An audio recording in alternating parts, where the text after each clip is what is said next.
Okay. I'll start. Let me go get her.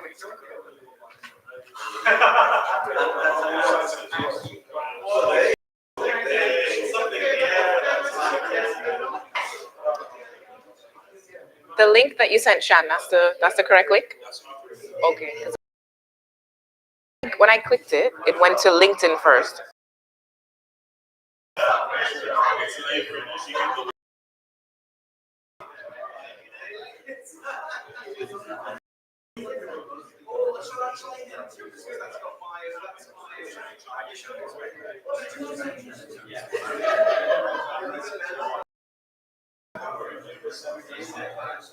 Yeah, this is what I see when I share it with me. Do you have iPhone? Oh, you emailed it? Oh.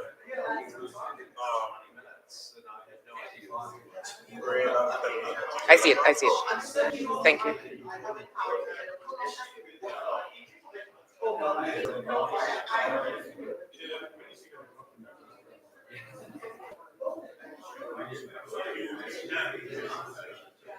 Oh, sorry. I keep thinking you're calling me when you say Cam. Sorry.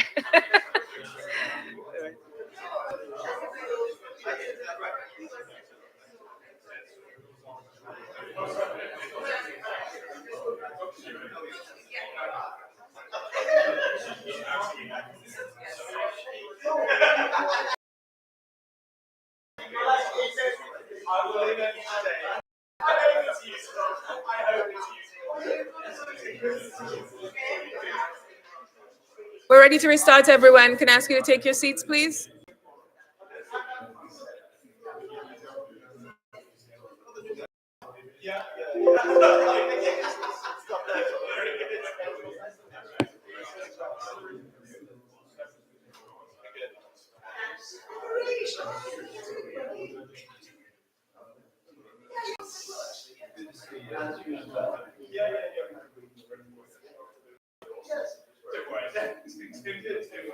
We're about to start. Do you want to get that square down? The square that's in the corner. Do you want to take that down? So our next session is about effective leadership in a multi-generational workplace. And I know this is a topic that certainly is controversial with our workplace. Okay. Introduce the next speaker. I want to deal with an issue which will be apparent once she comes to the stage.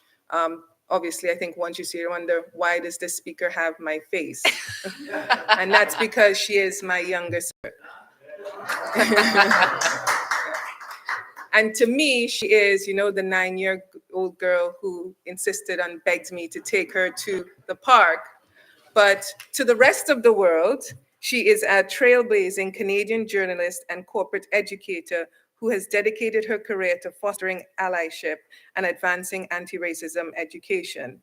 As the founder of The Ideal Practice, Camille leads the charge in delivering Canada's first corporate micro-credential in workplace diversity, equity, and inclusion. Her innovative approach to education empowers organizations to create more inclusive and equitable workplaces. She's also the co-founder of Canada's largest Black online magazine, the award-winning byblacks.com.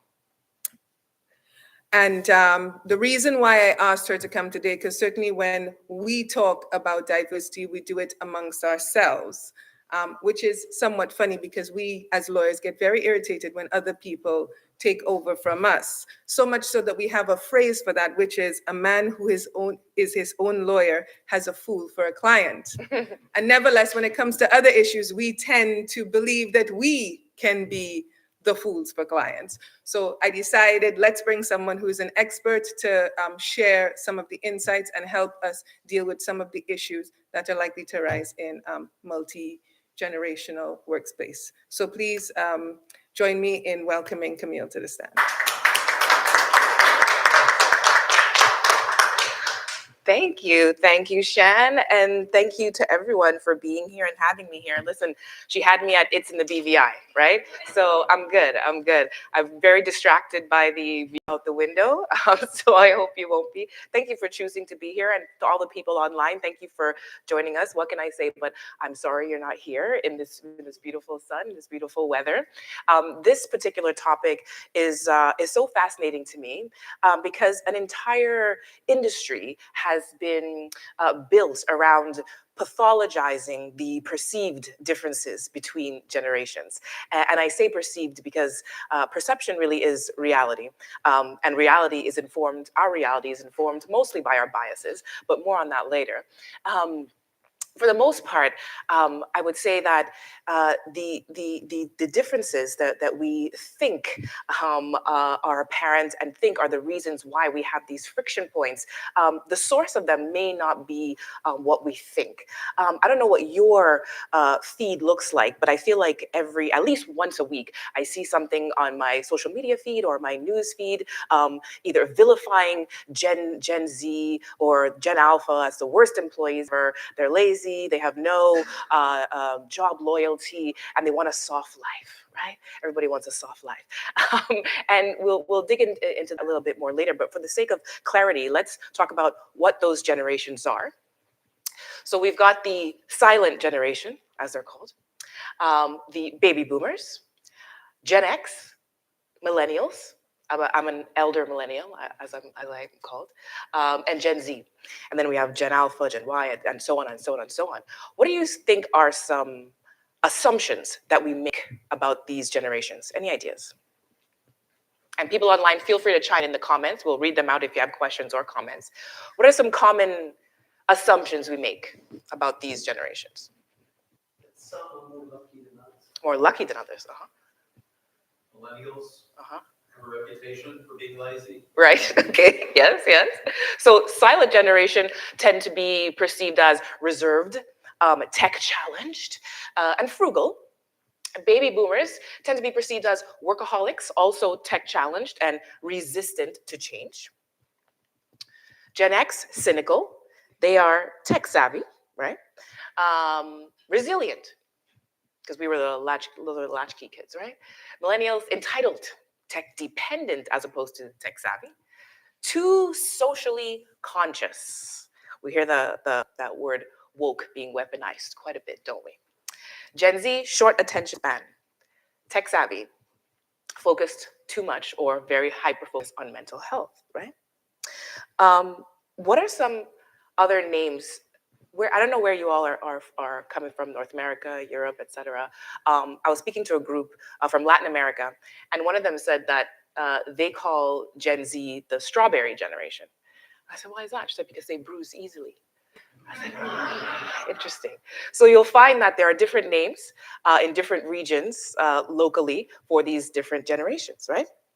But what I do find so interesting, though, even though there's so much research around this, core research shows that these generational attributes are actually, for the most part, irrelevant. And interestingly, when we talk about younger people have always been negatively characterized, no matter which generation they're from. And I dug a little bit in the archives to prove this. And I found some interesting quotes. This is from 1936.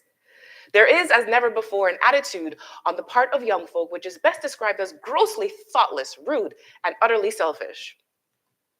Many don't seem able to express or convey to other people what they mean.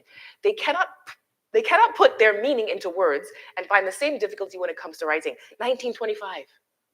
We criticize kids today about they can't spell, because they're always texting, right?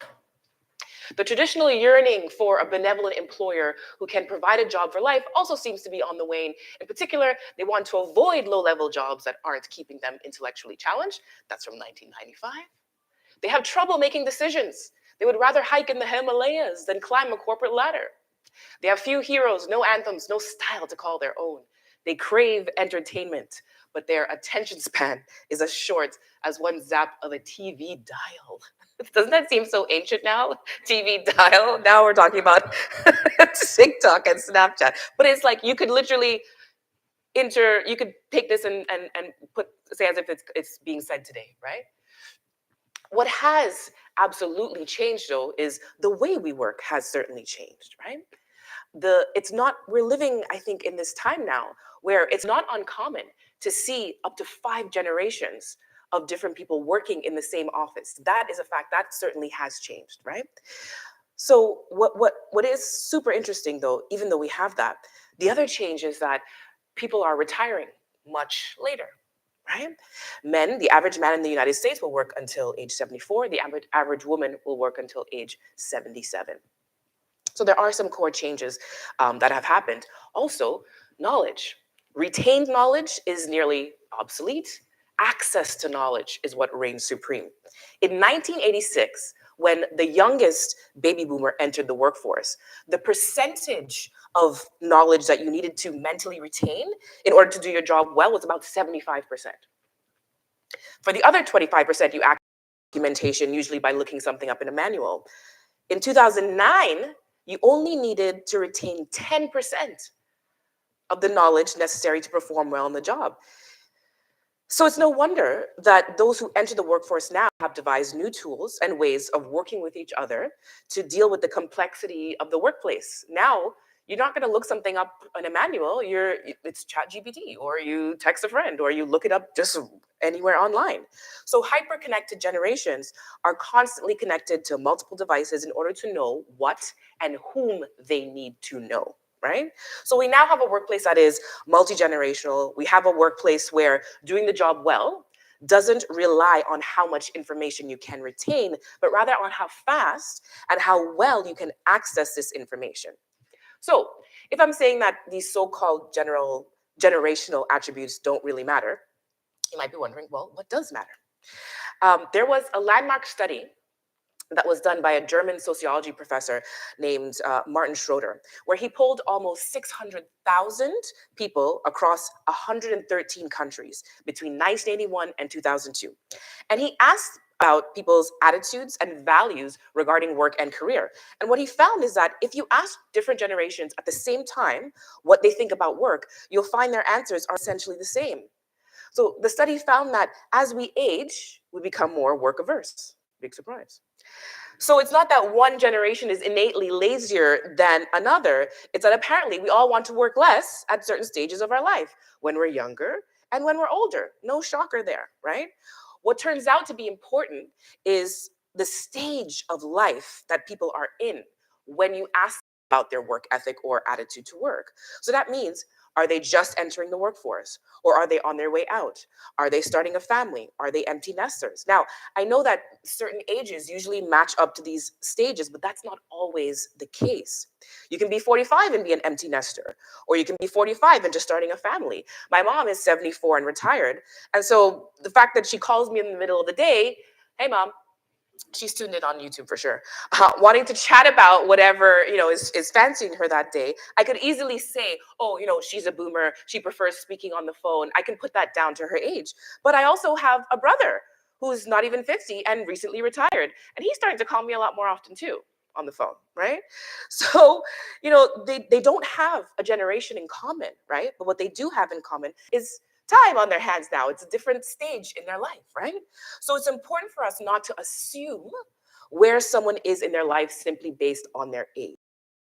Something else really interesting, that the generational cohort you belong to has practically no impact on people's response to how they do things in the workplace. Things like leisure time. Things like good work hours. Opportunities to show initiative, achievement, interest in their job, having an interesting job, having a job that matched their actual abilities, and the opportunity to work with pleasant people. These are the things that people ranked as important to them, and this was consistent across all of the generations. So at this point, you might be wondering, well, okay, Camille, fine, but I have a bunch of different generations in my office, and there are differences in how they work. So how do I effectively manage and motivate all of them? There's no quick fix, I'm sorry. Here's the thing. you have to manage and motivate them based on their individual attributes and not only their generational attributes. This might seem simplistic, but it is very hard work to be a leader and have all these people who report to you and take the time to get to understand them. It is important. I had a boss once who, based on my age, assumed that, like other people in my generation, I was motivated by money. I wanted to make more money, right? He didn't know that at that point in my life, my husband and I have a couple of businesses together. I was already fairly financially stable. What was important to me at that time was the work now, diversity, equity, inclusion, making the workplace more equitable. And I was pushing for more reform, more policies in our workplace for that. And he came to me once and said, "Oh, I have great news for you. We've given you a raise." I said, "Okay, fantastic." He's like, "It's a $3,000 raise." And he was very proud of himself, right? And I said, "Okay, me and Canada Tax Revenue thanks you." And he took offense, right? And he was perplexed. And he spoke to another manager who then spoke to me and said, I don't understand. Who wouldn't be more grateful for more money? He did not take the time to know and understand that that was not my motivation, right? And he could have been a more effective manager to me if he had taken that time to understand what exactly what's in this for me, right? The reason it is hard work to get to know people in the workplace is because we're complex. We are very complex beings, right? I want to show you something. This has been around for a very long time. It evolves, but it's called the diversity wheel, right? You may have seen this before. It was developed a few decades ago, constantly evolving. It represents all the different dimensions of our identities that make us who we are. Because we're not just our gender, our race, our age, etc. We're complex and multifaceted. The center of the wheel is our personality. Your personality is the core of who you are. The next ring is your internal characteristics, sometimes called primary dimensions. And in the external dimension are aspects of our identity that are more malleable, meaning they can potentially or even likely develop and change as we live and work and grow. And then finally, the organizational dimension represents characteristics of our work life that also affects our ways of thinking. Now, I have a little exercise for you. Jan, if you'd help me pass those out. And you have some pens that were on your seat. I want you to fill out, I'm just gonna give you 5 to 10 minutes to fill out these sheets. People at home, you can fill it out by looking on the screen. And the purpose of this is just to get us to think about how we think about our identities. We want to think about our thinking, and that helps us to become more effective leaders.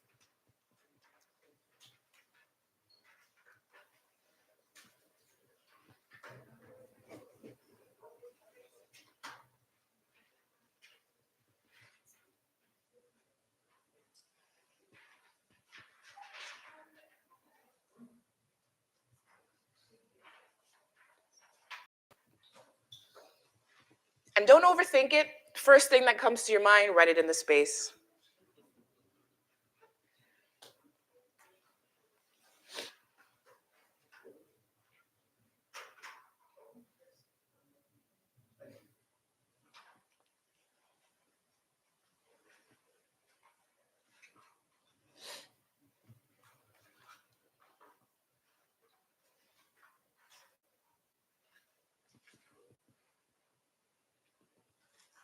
We need some Jeopardy music, Sean. We need some hold music, some Jeopardy music.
You're already done.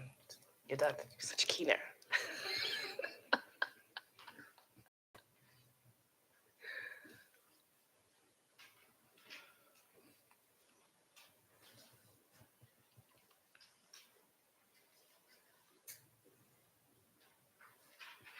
Done? Okay. People still working?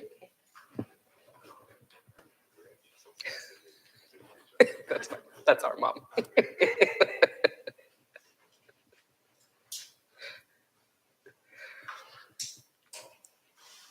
Okay. I saw some people breeze and I saw some tortured faces. So I asked, what is you're most aware of, the part of your identity you're most aware of on a daily basis, the part you're least aware of, the part that was most emphasized or important in your family, the part that provides you the most privilege, or the part that makes you feel discriminated against? Okay, would love to hear from some of you. What stood out for you? What was the easiest for you to fill out? First one? Most aware of it. What was your answer? My role as a mom. Your role as a mom. Okay, on a daily basis. Yeah. Okay, interesting. That is true. That is true. So you're constantly reminded. Anyone else?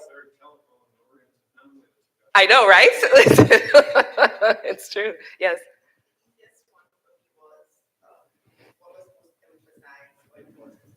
Okay.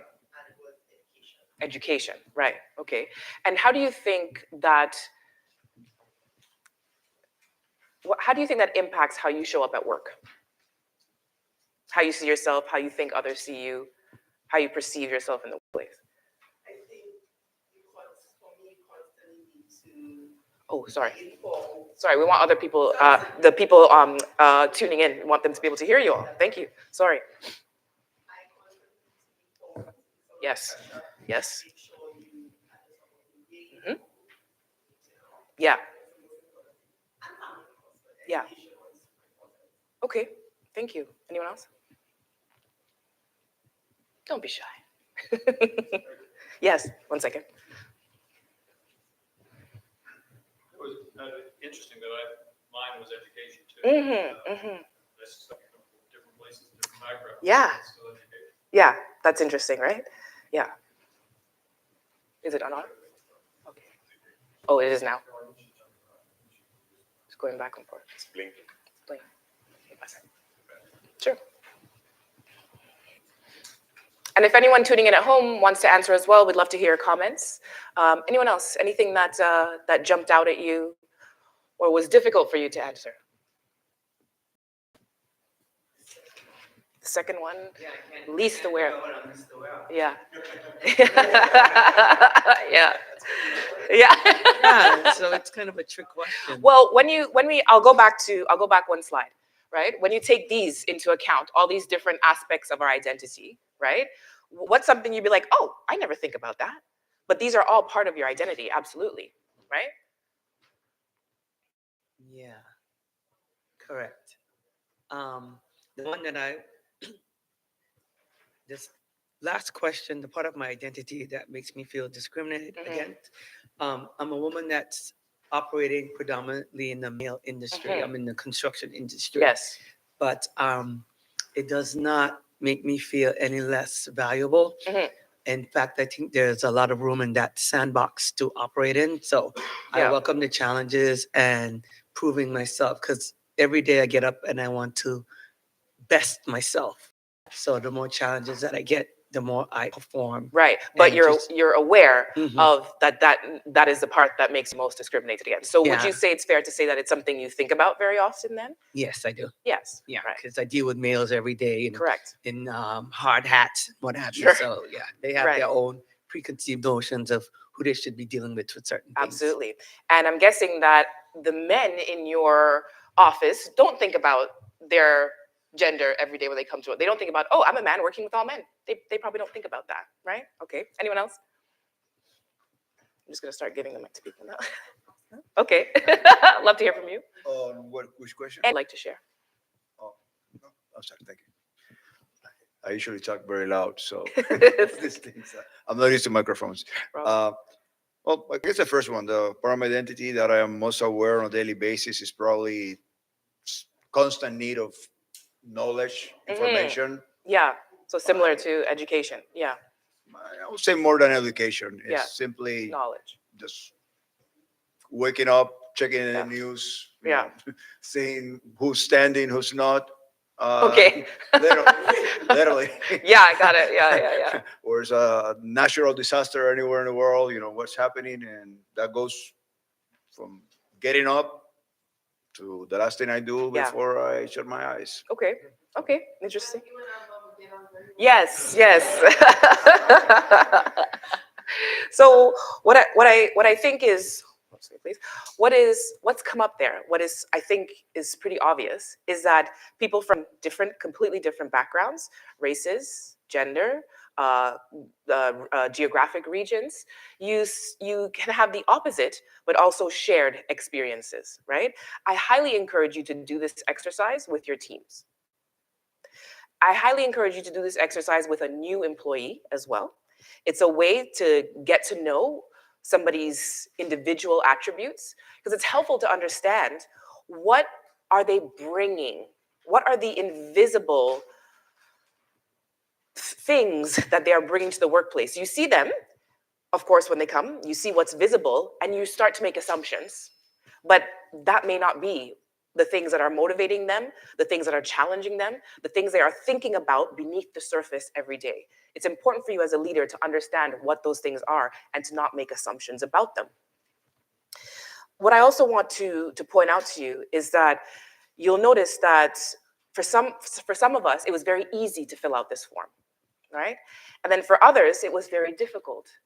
And not because it's difficult, but because you likely never have to think about these things. And so I want you to appreciate while you're all here in the same room, same stead, right? Some of us have had a lot more hoops to jump through, a lot more challenges to come over to be in the same room together, right? We have different things that we're bringing with us, that we are carrying with us all the time. These are the things that are important for us to unpack to become effective leaders. So we've explored a bit about how our identities show up in our day-to-day lives. I want you to keep them in mind as we explore two of the most common workplace friction points that often get labeled as generational problems. One is around, both of them, one, communication style, and two, approach to attitude and work, right? So let's take a look at some of the most common, again, friction points. We can say people who prefer to communicate by text or email versus phone or face-to-face, people who prefer frequent recognition and feedback versus traditional feedback like quarterly reviews, people who prefer collaborative approach versus hierarchical structures, people who prefer direct and open dialogue versus indirect or formal communication, flexible versus resistant to change, work-life balance versus work is life, rapid development versus long-term growth, salary increases versus role stability. Now, I want us to think, if we were looking at this through a generational lens, what would we say? We would say I'll go back a slide. The younger people, right, prefer text and email, etc., and older people prefer phone or face-to-face. But can we think of any other parts of our identity that would impact any of these bullet points? We just went through that identity exercise, right? What are some other things that contribute to that?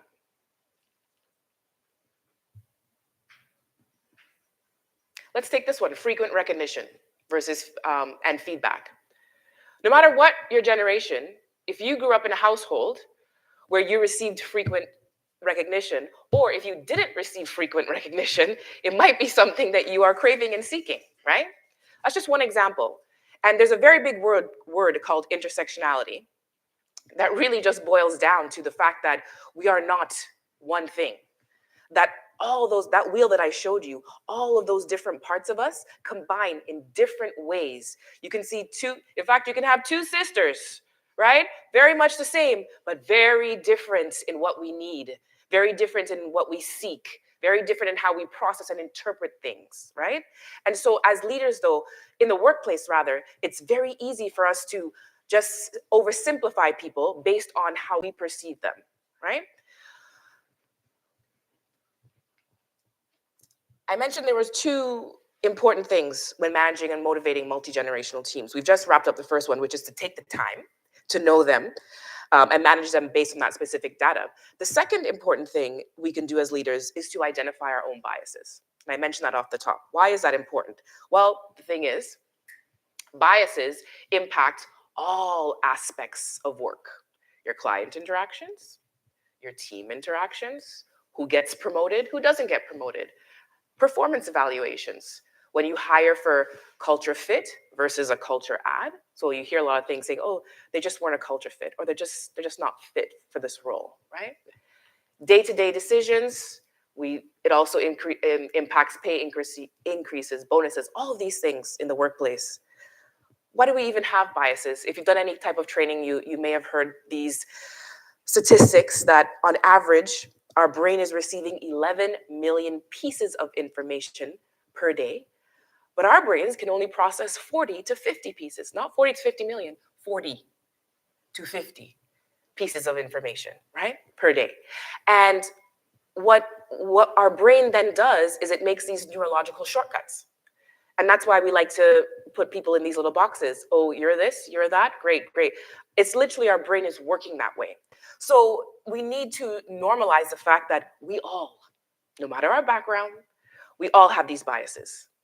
And the reason why I'm a proponent of normalizing it is because if we can talk about it, it's not going to be, we can remove, well, not remove, but we can decrease or minimize the awkwardness around these things. If we know that it's not the be all and end all if we made an assumption, because we're all doing it. But let's try to, in the workplace, what we want to do is to mitigate us making decisions about people's lives and careers based on those biases. That's why it's important to study in the workplace. What are some common bias assumptions we make about people in the workplace based on their age? You'll often hear this about women. You'll say, I often hear she has sharp elbows. You don't hear these things about men, right? And I was doing a session the other day, and it was we had a scenario that we asked the participants to watch, where the woman was asking the male boss for more responsibility, to take on a leadership role, and he was sort of chiding her, be like, "Oh no, you're not ready."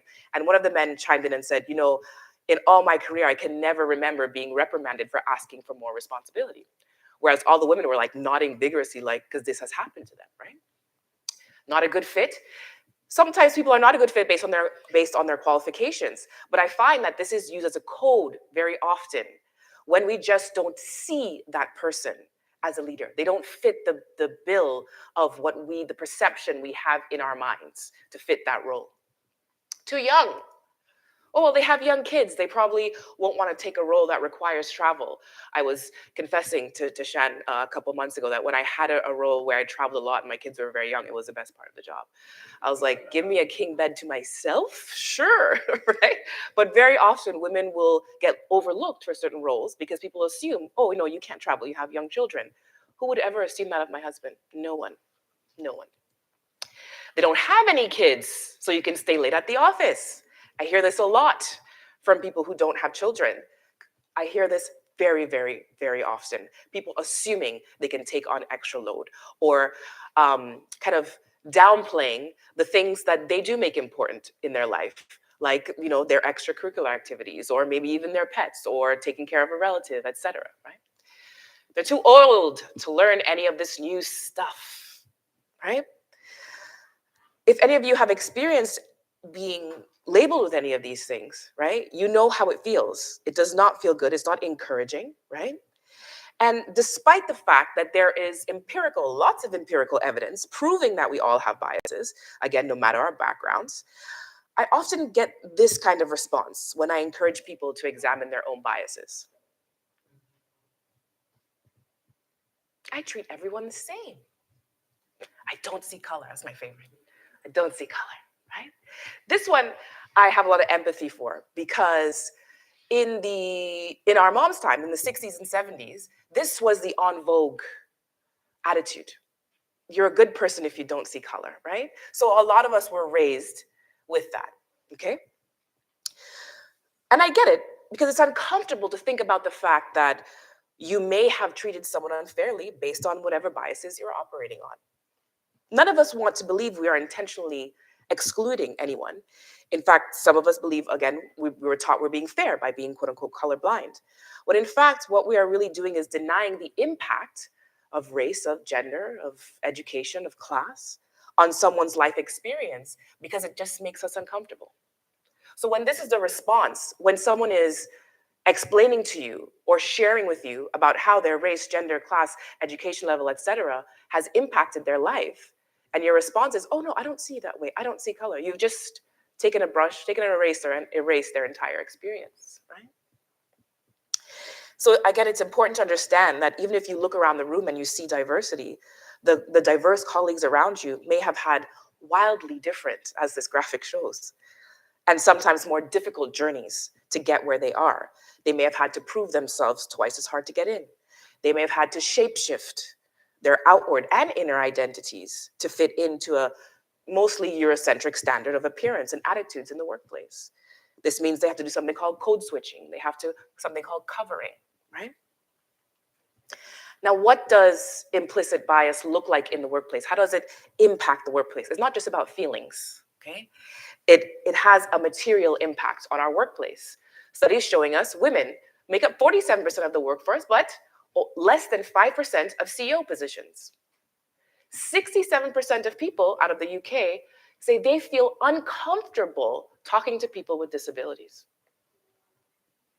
Black Canadian-born university-educated people are paid on average 20% less than their white counterparts with the same qualifications.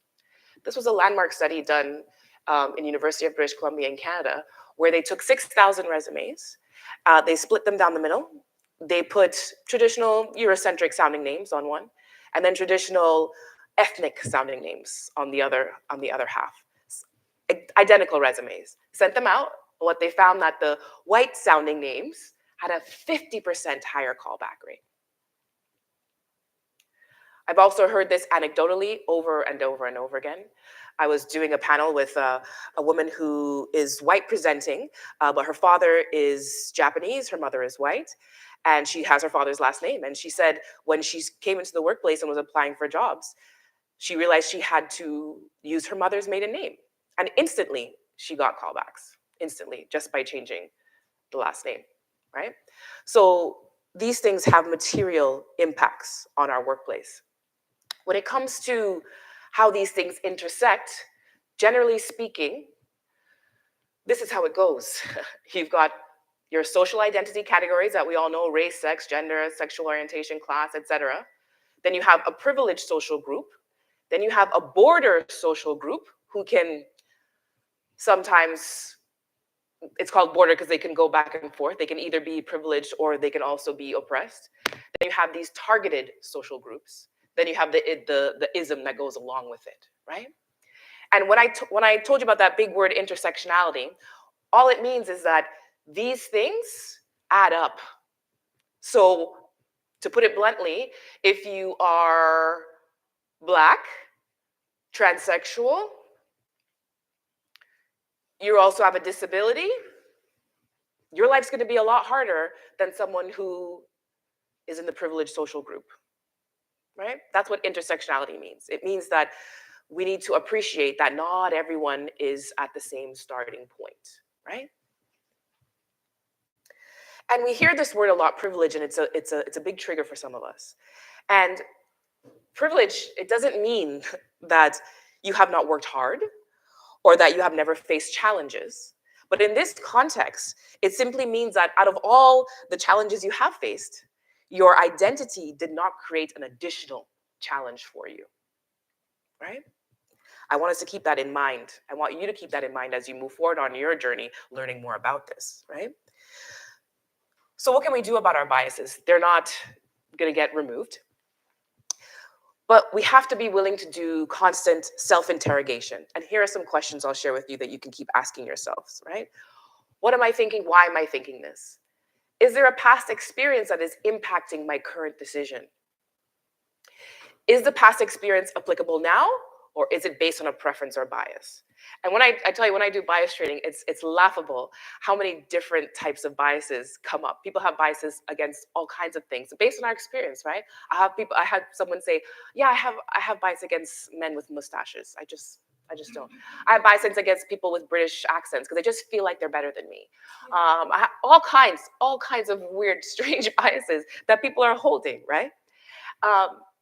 If this person was similar to me, how would I react?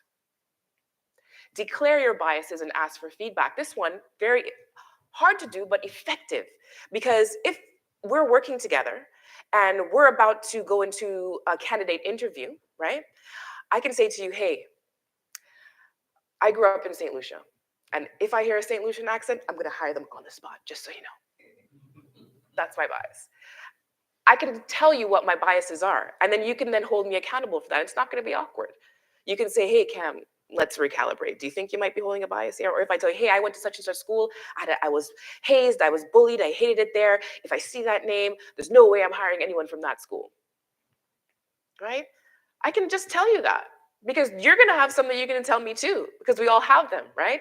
So if we can normalize talking about this, it's easier for us to mitigate against it when these biases come up at crucial points in the workplace.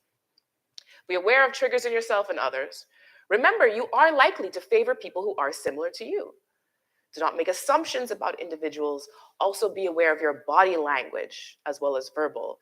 Base your decisions on facts and information rather than gut instinct. Sorry, Mom. Mom was always telling us, trust your gut, right? But your gut will betray you in the workplace, okay? Because your gut is based on your biases. When it comes to workplace leadership, I'd say one of the most common biases is association bias, where we associate people with certain categories, right? What can we do against this? As a leader, it's your job to cultivate trust. So when you engage in dialogue, ask questions instead of letting your assumptions dominate your viewpoint.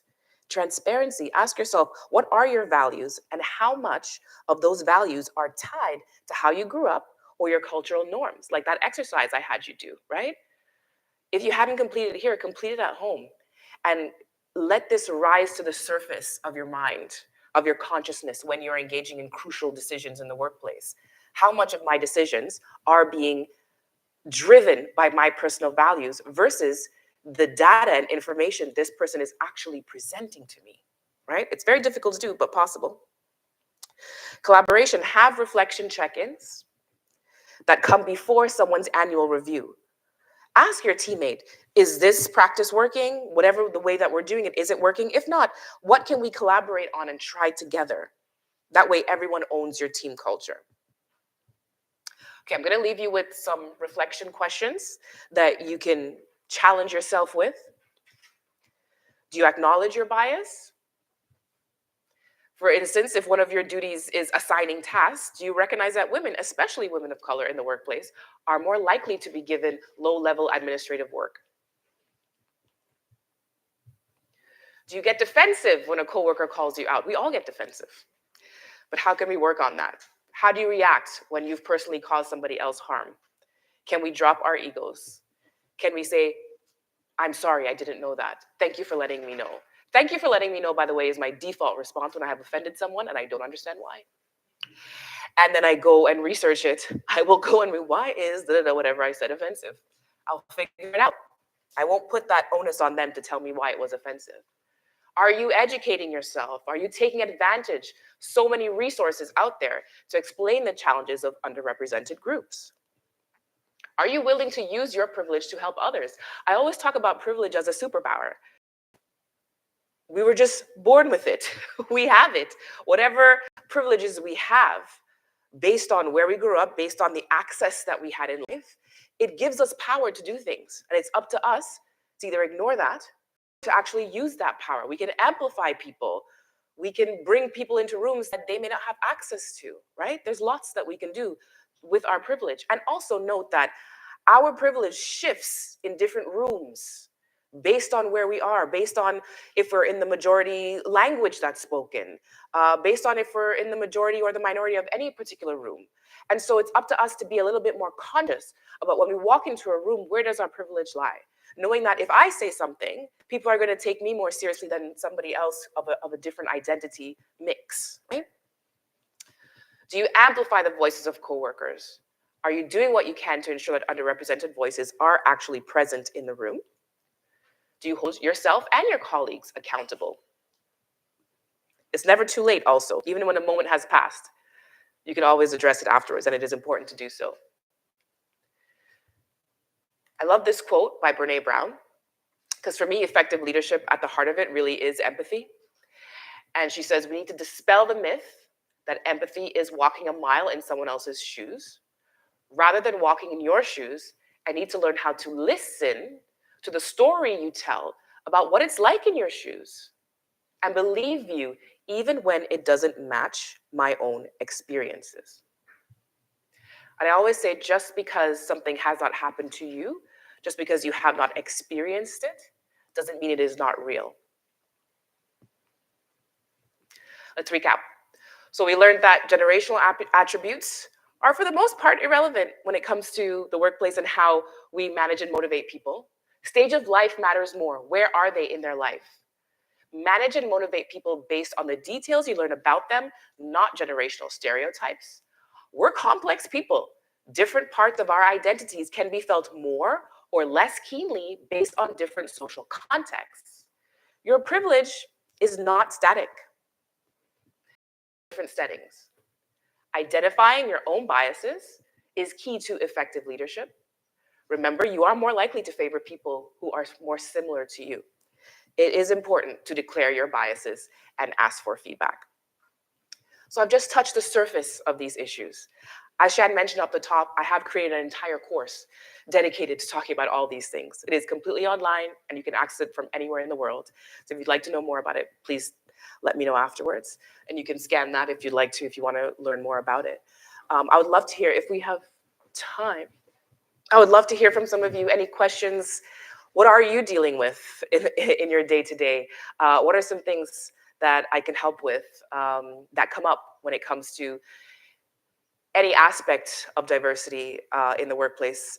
I know this had nothing to do with law, but it certainly has legal implications in the workplace. And I know with a room full of lawyers, we'd all love to avoid lawsuits when we can. Not against yourself, right? Not against yourself.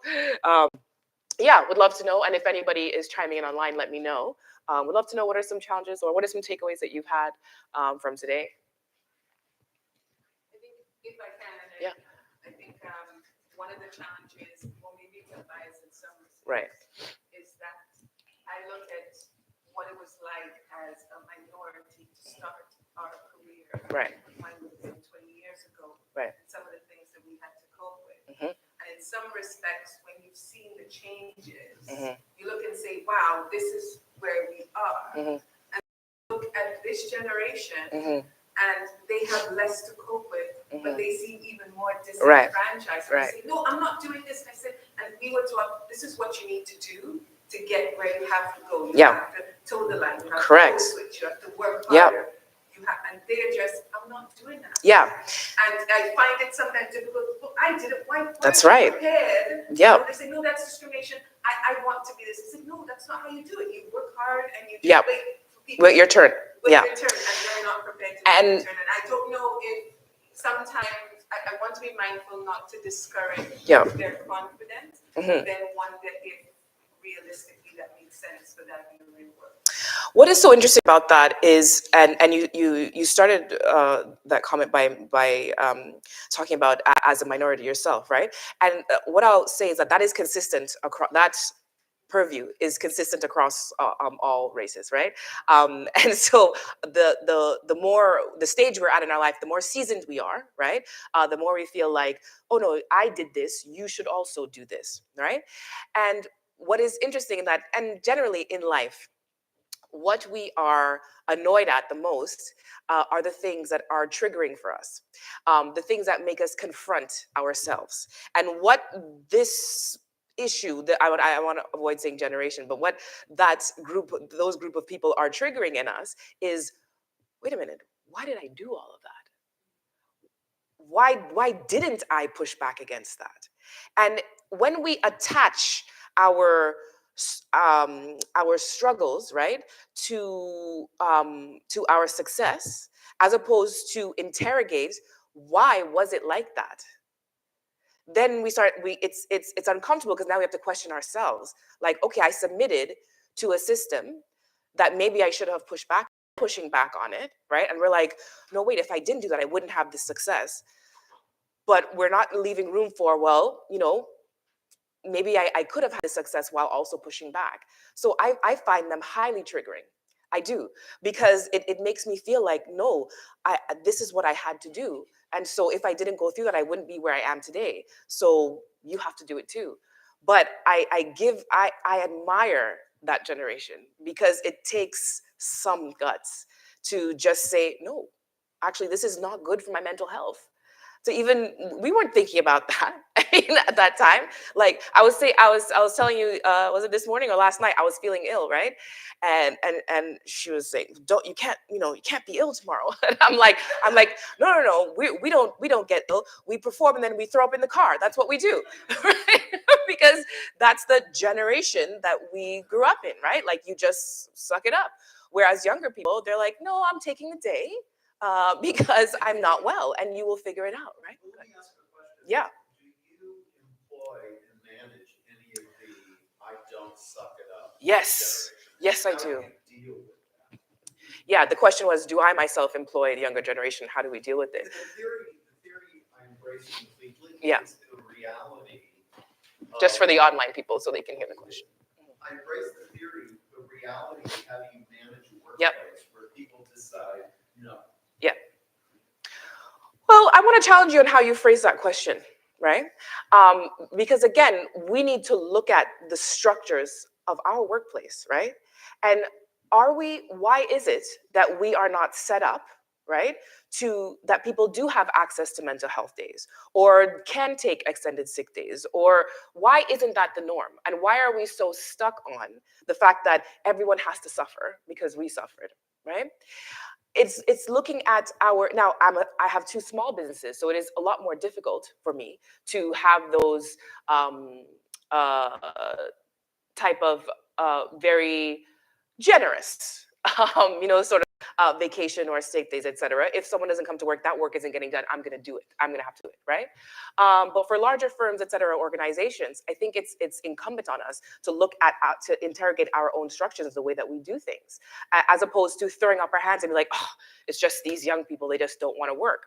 One of the key stereotypes around younger people is that I hear a lot is nobody wants to work anymore. And there's no job loyalty. And I push back on especially that job loyalty one. When in my own career, I quickly learned that having loyalty to one job was not going to work for me. It was not in my best interest to have this quote unquote job loyalty. And type of loyalty I'm talking about is when you take all the abuse, right, that you think you're supposed to take, and you just keep going and you stay at that one job because the carrot at the end of the road is that big promotion, right?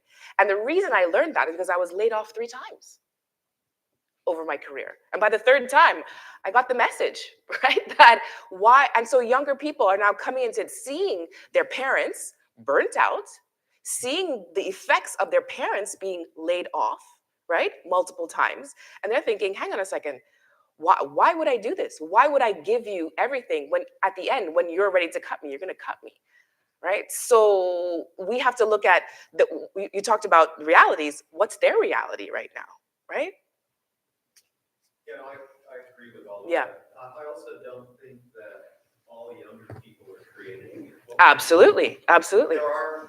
There are suck it up people Yes. in all of those generations. Yes, there are, absolutely. Because as I was saying, your age and your generation alone is not going to account for your attitude and your ethics to work, right? Maybe I'll just share a bit of my perspective. So I'm a millennial. Yeah. I've been working in a Big Four for many years, and I was the connector between the Gen Z and the baby boomers. So it was a very particular situation in the sense that you'll have the boss who simply say, oh, those youngsters, they can't do anything. Yeah. And you're the mid-level management. So you've got to get the assignment going. You've got Yes. to get the work done. Yes. So if you just take the frustration of the leaders and you throw that on those Gen Z generation, the day you speak, let's say, on a tone, I'm not saying like you're speaking brutal, just a tone, a bit, Condescending. not the usual tone. Okay. So tomorrow they just might call sick. Oh, okay, okay, okay. Oh, you have a tight deadline. They don't understand that. So Okay. tomorrow they just call sick because you've raised your tone Yeah. without disrespecting them. So what I've realized is that until and unless you replace each and every employee by robotic AI, you've got to treat people with respect, Yeah. and you've got to understand people, Yeah. which reconcile a bit with what you were sharing earlier. It's not a generation issue. It's like understanding people. So what I did, I was like a sponge. So because like you were saying earlier, so at some point in your life, you just need to know what you want. So I wanted to grab the ladder. I wanted to get things done. So I acted as a sponge. So I will sponge everything what leadership was saying. I will absorb it, but I will not let the Gen Z get that directly because Aha. it's such a generation gap that Right. that So you're the language which buffer. the leader is speaking Mm-hmm. simply doesn't make sense to them. Mm-hmm. And the language that the Gen Z is speaking doesn't resonate with the leader. Yeah. So at the end of the day, I think for effective leadership to take place, it's not just a question of new joiners adapting to a culture of an organization. It's also the role of leadership to adapt to those youngsters, because at the end of the day, you want it or not, you need those youngsters to work. Yeah. Otherwise, there's no future. Yeah. There's no future in the organization. It's true that we need the experience. It's true that we need, let's say, the track record of people who are in the leadership role. But if you don't like transpire and filter it in a way which resonates with the Gen Z, but I think there's no business continuity at some point in time. Yeah. So I think just to summarize, uh, we've got to treat people with respect, Yeah. and it's a two-way traffic. So Absolutely. leadership need to understand the Gen Z, and Gen Z also need to understand leadership. Yeah. And what you're saying is so crucial about adapting, because just think forward even 10 years, right? Like my son is 12, so he'll enter the workforce probably the next 8 years. I think he will be among the group of people entering the workforce who would have never sent an email in their life. He has never sent an email. I asked him to email me something that he created, and he's like, okay, what do I do? And I'm like, attach? And I'm like, wow, there are a lot of things that a lot more things like that we are going to have to deal with, and we will still be in the workplace at that time and dealing with a crop of young people who don't know how to do these things. Do we say, oh, they don't know how to do anything, or do we say, wait a minute, is this still relevant? Is email actually still relevant now? Like, we have to start anticipating that some of these things that we are used to will actually no longer be relevant in our workplace. Anyone else? Yeah. Sorry. No. I've got a question for you. In some ways, there are not all diversity factors are created equal in terms of discrimination. I'm curious how you deal with diversity factors where people have a reason for discriminating. For example, with regard to LGBTQ people or people with disabilities. How do you deal with those in the workplace when you're trying to create a more inclusive environment? So what do you mean when you say a reason to discriminate? Well, or reason to feel discriminated is what you mean? Or no, I'm gay. Okay. And I've been in workplaces where I've been expressly told I'm not a fit. Right. And Yes. that has been legally justifiable. I've also been Wait, pause there. Why would that be legally justifiable? religious grounds. Well, it depends on the country, because in Canada it's not. It's absolutely not. Well, I'm not talking about Canada. Okay. I'm talking about reality. Oh, so Canada is not reality. And Everyone come to Canada. Reality is California. the reality is that LGBTQ people are extruded Absolutely. constantly. Yes. How do you deal in a workplace to diffuse that? And it's similar with people with disabilities. It's another diversity factor that we overlook, in part because it's not well represented in the circles in which we travel. Right. Well, if an organization wants to be inclusive, then it's a complete contradiction for them to, and as I'm saying this, I'm realizing there's a lot of organizations who live in that contradiction, whose website will look very inclusive, will tokenize the few Black or gay people that they have at the company, and then when it comes time to actually putting their money where the mouth is, it's a different story, right? And so if the question is for individuals, right, I always say you need to, all of us have a different tolerance level for that type of bullshit, frankly, right? And so if you're working in a place or trying to work in a place that does not value you, does not see all of the facets of your identity as an ad, right, as a culture ad, as I had on the screen, as opposed to culture fit, then we need to go somewhere else. I'm not in the business of changing hearts and minds. I'm not. And I think I was when I first got into this. I thought it was possible. But I am in the business of helping people and organizations who are committed to creating more inclusive workplaces, and I can help them do that. But I am very adamant, and even just as a consultant, I don't work with everybody. I don't work with all the organizations who knock on my door, right? So I make choices as to where it is that I'm going to put my energy and talents. Because if I can see that it is performative, if I know it's going to be perfunctory and box checking, I don't take on that client, right? It's a big question you've asked me. I hope you realize that. Yes. Oh, yes. Mhm. Sorry, Delene. Thank you. Because I'm probably putting you in, but at the center, we were also looking at how, because these were two areas that we know in the Caribbean is somewhat underrepresented, which is the LGBTQ and people with disabilities. And so because I don't fall into either of those categories, we asked someone from outside, sort of how do we address it in a very sensitive way?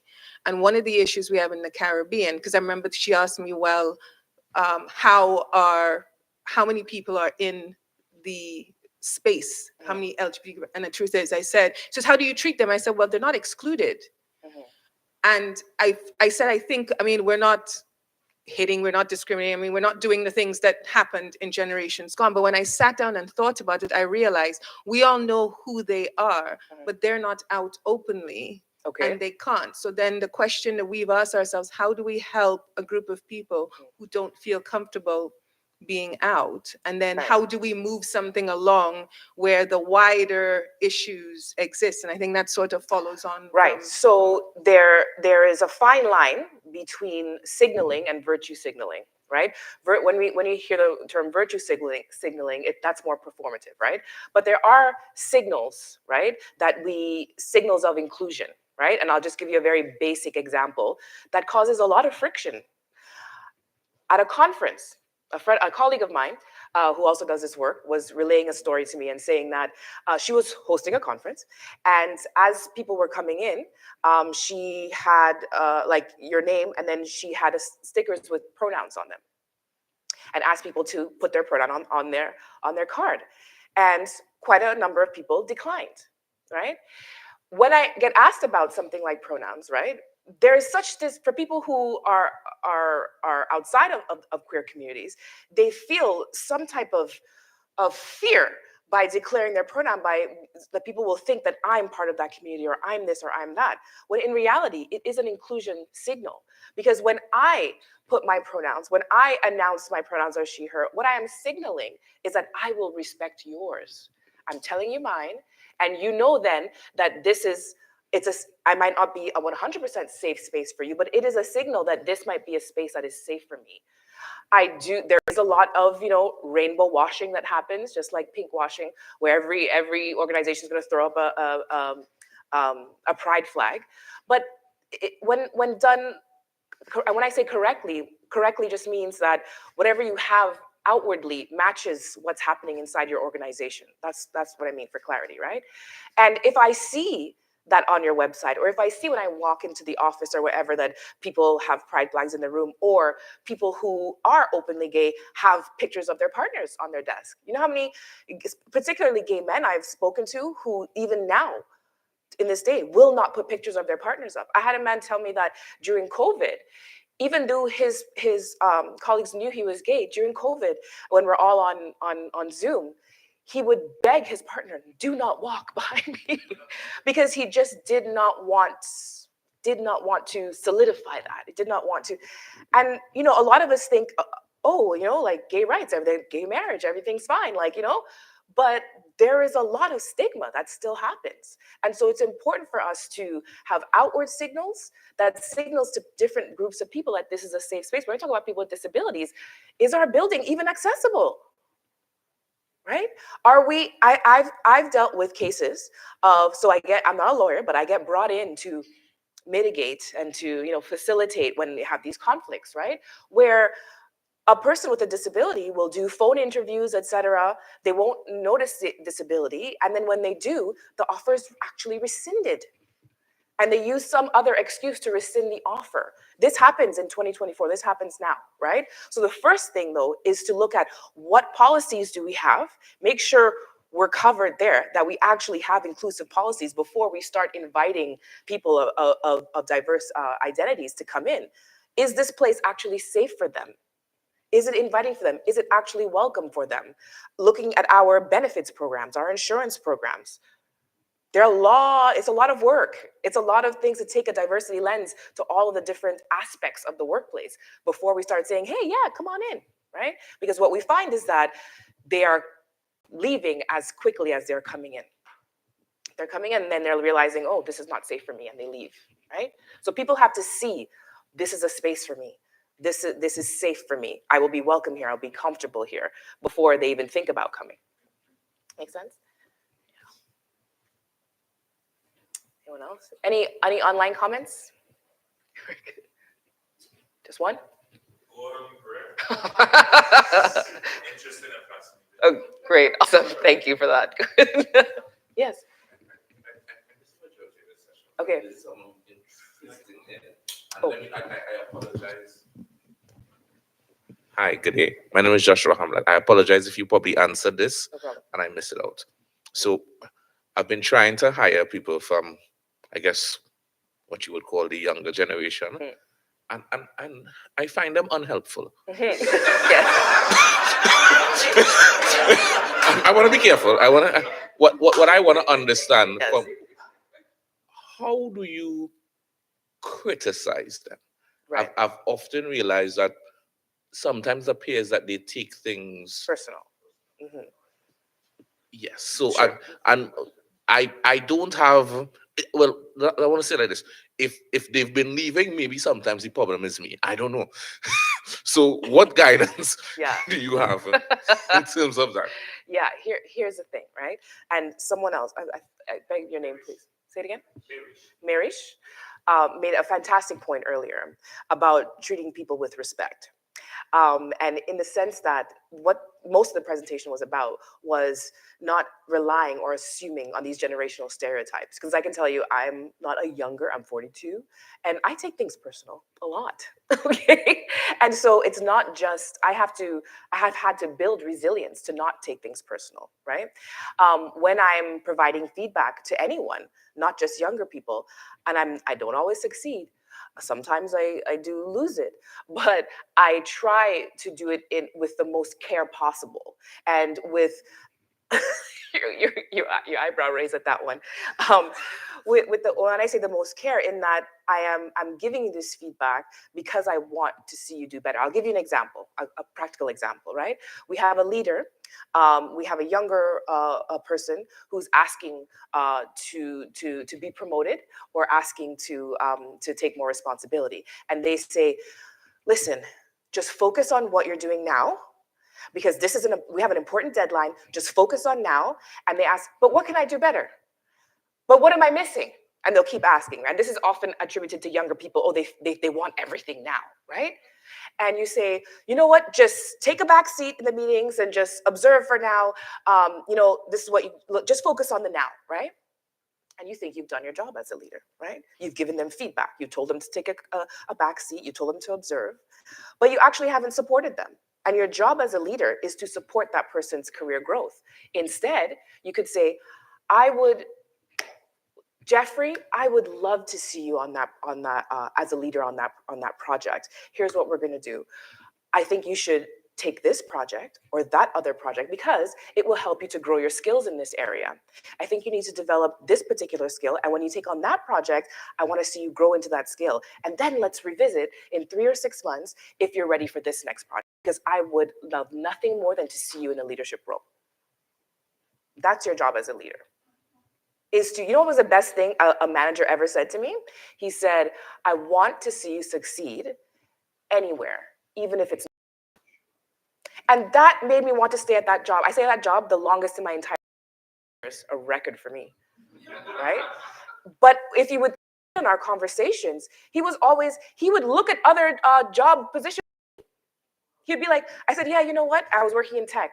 And I said, look, I'm looking at LinkedIn. And I had a meeting with them. He's like, okay. I said, yeah, it's 50 grand more than I'm making here. He's like, wow, okay, all right. He broke it down. He's like, what are you getting there versus what are you getting here? And at the end of the day, I did not leave. It was way more money than I was making. But the flexibility and freedom and not being told to come into the office every day. LinkedIn wanted me to come to the office 3 times a week. And I was like, I'm going to spend that extra 50 grand in therapy or on the train, because I just can't do it. So it was so interesting to me. The approach that he took was so collaborative that it made me trust him more. It made me trust that workplace more and made me want to stay there even longer. So we need to look at if we really are supporting people in their career journeys, right? Does that make sense? Take the course. No, I will. Because what tends to happen is that, so it will, sometimes we work in high intensity environments. Sure. And I'm paying you. So Yep. in my mind, I'm like, here's what, for the period I've paid you, I'm not saying I can't help you out in your career, but where we are at is we're trying to execute. And I oftentimes feel like if that whole, and I understand it's caring. Yes. But when at the end of the month, when you ask me for your money, there's no reciprocal caring for me. So, well,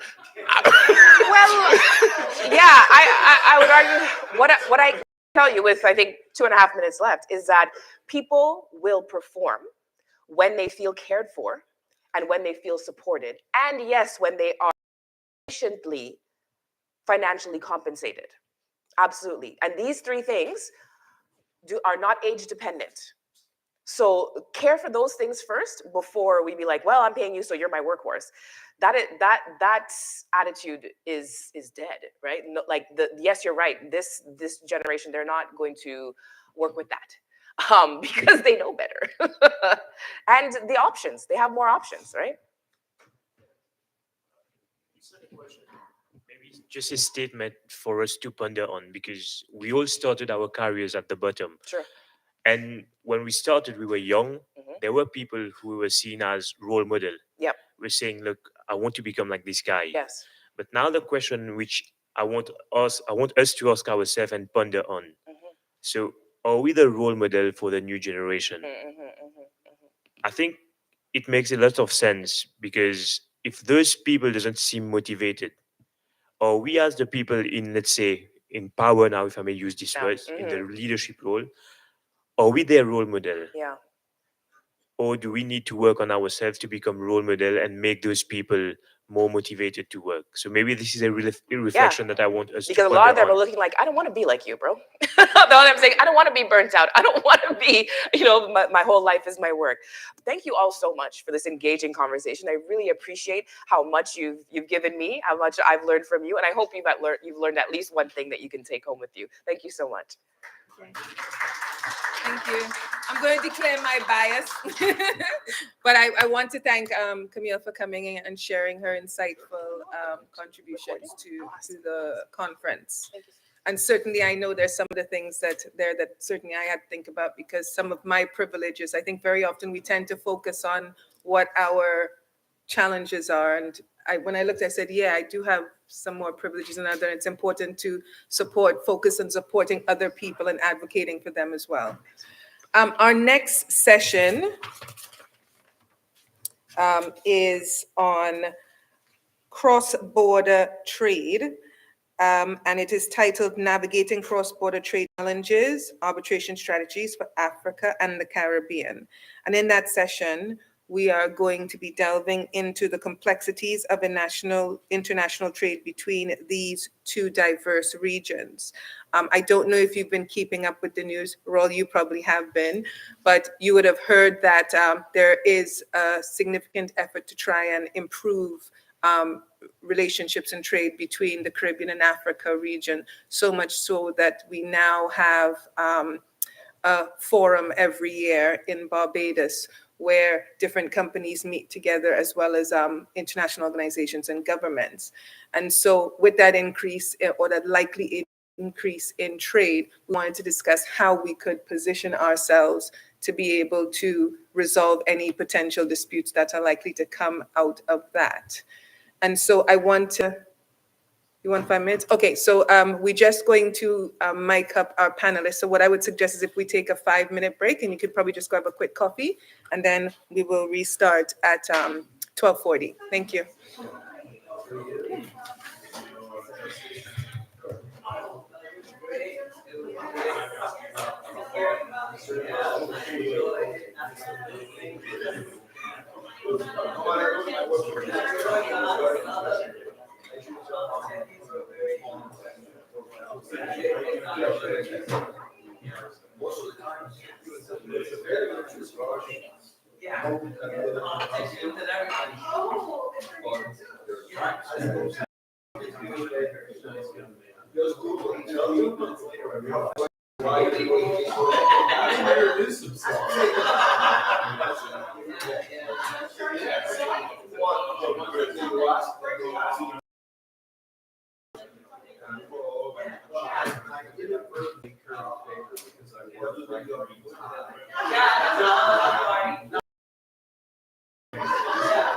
Hello, can you hear me?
Testing 1 2 3. Testing 1 2 3. Can you hear me? Testing 1 2 3.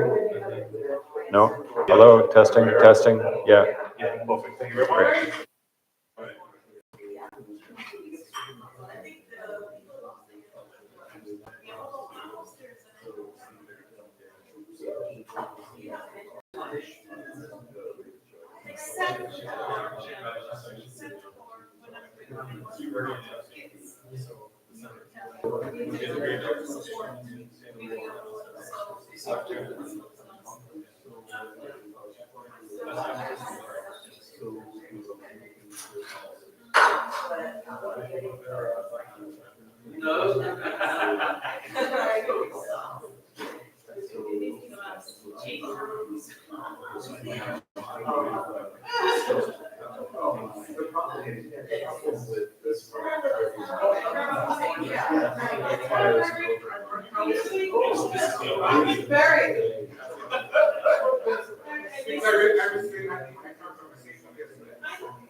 Okay,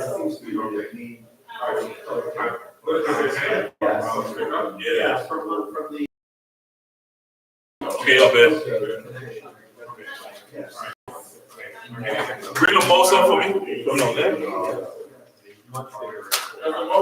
Bring it, bring it.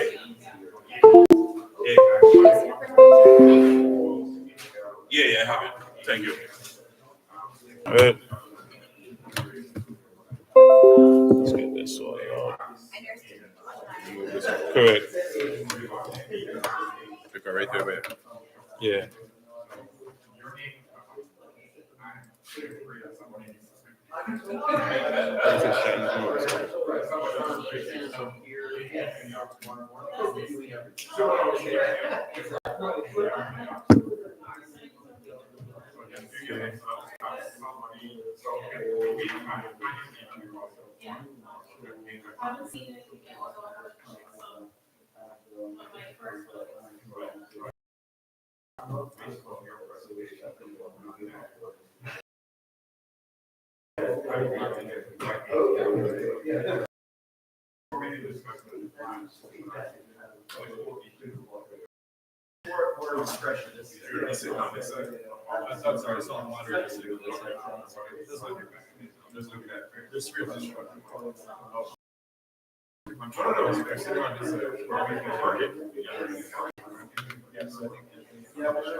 Seeing how they're gonna be talking.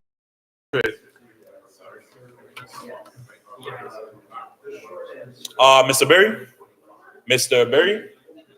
Can you step right up for me, please? Okay, so this is the clicker. I just want you to test it. Make sure it's working for you. All right, can you go all the way to the end? Make sure it's all there.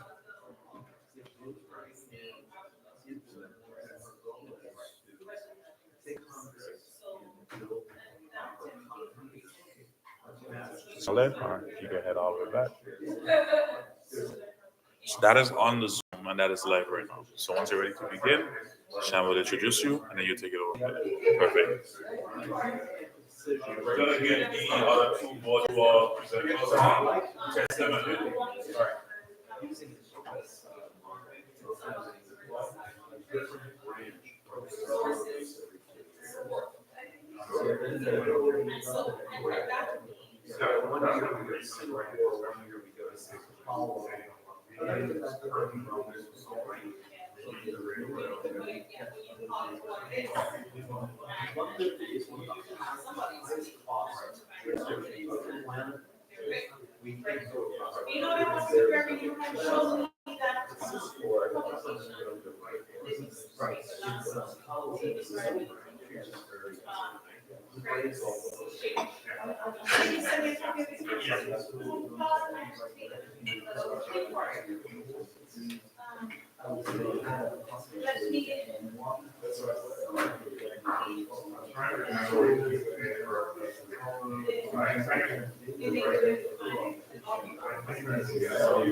Good day.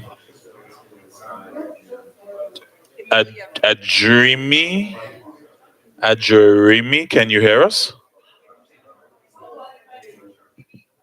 Yes. Tulupe, can you hear us?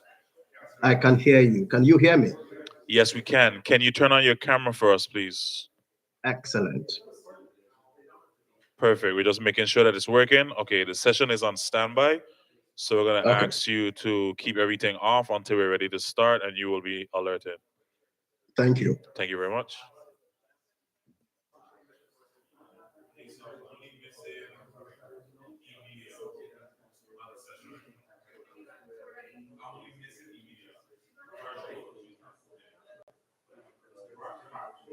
I see two organizations, but it doesn't